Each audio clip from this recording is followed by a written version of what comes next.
Sabi po ni Pangulong Bongbong Marcos kanina rin sa speech niya na he will not allow political intervention sa implementation po or sa rollout ng social services lalo na yung sa mga programa ng gobyerno. So how exactly is this administration plan to execute?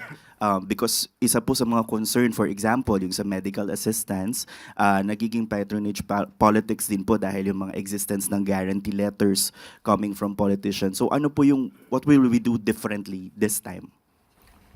Kung hindi ako nagkakamali, there is a special provision in the budget or a general provision in the budget na bawal yung mga politiko during the actual disbursement or the actual pamimigay nito sa mga kababayan natin.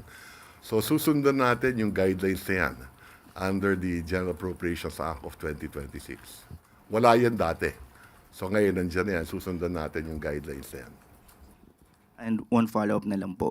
Bago po mapirmahan yung budget, marami pong naglabas ang pahayag din mula sa mga lawmaker na hindi pumirma sa or hindi pumabor sa budget because sabi po nila iba't ibang variations daw po ng pork barrel pa rin sa 2026 budget. May sabi po ni Senator Amy, meron daw pong giniling pork itong budget na to or soft pork na sinasabi nila. Sa pag-aaral, sa pagre-review ng Malacanang, ano pong masasabi nyo? Pork barrel free po ba itong 2026 budget? Yes, sa tingin namin, pork barrel free. Dahil hindi naman pwede makialam ang legislator pagdating ng executing the budget